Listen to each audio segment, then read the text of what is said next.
हरिऔध जी पवन दूते का पैदा कहाँ हुए थे हरिऔध जी भैया? निज़ामाबाद आजमगढ़ डिस्ट्रिक्ट हेडक्वार्टर से सटा हुआ ये क्षेत्र है आपका। इनके परिप्रवास से जो अंश पवन दूतिका के रूप में लिया गया है उसकी व्याख्या हम लोग कर रहे थे। 23वां पद हम सब ने देखा था। 23वें में देखा था कि कोई ऐसी लता जो सूखी हो या सूख रही हो, मुरझा रही हो और पृथ्वी पर पड़ी हो, उसको उठा करके कृष्ण के चरणों में डाल देना है और ये बताने का प्रयास करना है कि जो अपने प्रीत से वंचित हो जाता है, जो अपने आधार से अलग हो जाता है, वो नित्य प्रति उदास रहता है और सूख जाता है इस लता की तरह। ऐसा देखा था कब? आपने 23वें पद में। 24वां पद देखें आप।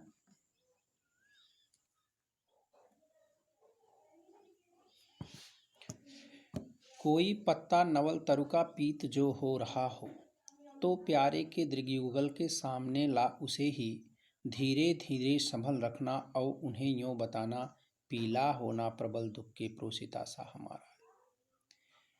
राधा ने अब तक कहा कि कोई पत्ता जिसके नीचे कृष्ण बैठे हों उसको ला करके इस प्रकार हिलाना और हिला करके बताना कि जैसे ये हिल रहा है उसी प्रकार से राधा के चित्त को चिंता ने विजित कर लिया है। लेकिन अब क्या कह रही है राधा पवन से कि कोई पत्ता नवल तरु का, नए वृक्ष का यानी पौध का, किसी पौध का पत्ता। पौध और वृक्ष, वृक्ष क्या है? एक लंबे समय तक जो पौधा रह जाए, लंबी उम्र जी ले, या साधारण शब्दों में आप कह लें तो वृक्ष हो जाएगा। लेकिन उसकी शुरुआत क्या है? पौधे से ही है। तो कह रही है कि कोई पत्ता नवल तरु का पीत जो हो रहा हो। कोई पत्ता किसका? किसी नए पौध का, नए वृक्ष का यानी पौध का जो पीला पड़ रहा हो, उस पीले पत्ते को कृष्ण के दोनों नेत्रों के साथ, दृग युगल, दृग का अर्थ है नेत्र, युगल का अर्थ है दोनों नेत्रों के सामने उस पत्ते को ला करके क्या करना भैया? धीरे धीरे संभल रखना, धीरे धीरे उस। लेकिन ध्यान दे, थोड़ी सी बात छूट रही है कि वो किसी पौधे का पत्ता, वृक्ष का नहीं, पौधे का पत्ता जो पीला पड़ रहा हो, यानी कम उम्र वाली राधिका आपके विरह में पीली पड़ रही है, उदास हो रही है, खिन्न हो रही है। तो क्या करना है? धीरे धीरे संभल रखना और उन्हें यूं बताना। धीरे धीरे उस पत्ते को संभाल करके उनके सामने रखना। कहाँ रखना है भैया? दृग युगल, दोनों नेत्रों के सामने रखना और उन्हें ये बताने का प्रयास करना कि पीला होना प्रबल दुख से, प्रबल, बहुत अधिक राधा को दुख मिल रहा है आपके न रहने से। वो नित्य पत पीली हो रही है, प्रोसिता सा हमारा, कह रहे प्रोसिता के समान मैं नित्य प्रति आपके अभाव में पीली पड़ रही हूं, प्रबल दुख को झेल रही हूं। यों प्यारे को विदित करके सर्व मेरी व्यथाएं और धीरे धीरे वहन करके पांव की धूल लाना। वहन शब्द फिर आ गया, वहन ढोना, वहन भाई का स्त्रीलिंग।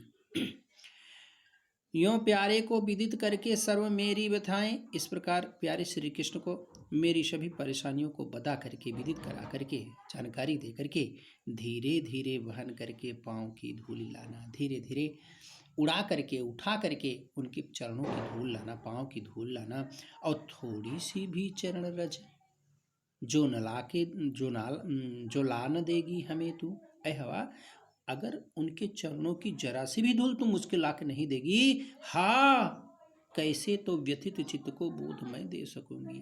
तो मैं अपने व्यथित हृदय को, दुखित हृदय को कैसे सांत्वना दे सकती हूँ अगर तू थोड़ी सी भी उनके चरणों की धूल ला करके नहीं दी।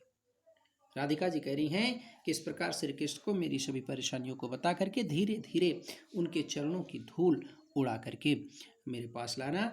ऐ हवा, अगर उनके चरणों की थोड़ी सी भी धूल तुम मुझको ला करके नहीं देगी तो मैं अपने व्यथित हृदय को सांत्वना कैसे दे सकती हूँ, कैसे बोध दे सकती हूँ, कैसे ढाढ़स बता सकती हूँ।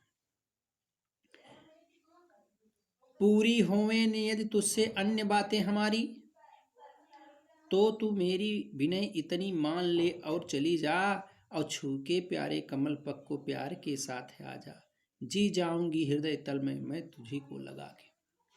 अय हवा, पूरी होवे न यदि तुझसे अन्य बातें हमारी, जितनी बातें हमने बताई कि घर में बैठे हो तो क्या करना है, बगीचे में हो तो क्या करना है, पेड़ के नीचे हो तो क्या करना है, उनके और लौटते समय उनके चरणों की धूल लाना है, ये सारी अगर बातें तुझसे ना हो सकें तो पूरी होवे न यदि तुझसे अन्य बातें हमारी, करें और सारी बातें अगर तुझसे पूरी न हो तो तू मेरी विनय इतनी मान ले और चली जा। आए हवा, मेरी छोटी सी बात, मेरी छोटी सी विनती तू मान ले और चली जा, और छू के प्यारे कमल पग को, कमल पग रूपक अलंकार प्यारे श्री कृष्ण के कमल पग को स्पर्श करके प्यार के साथ आ जा, बड़े प्यार के साथ स्पर्श करके आ जा, और जी जाऊंगी हृदय तल में मैं तुझी को लगा के।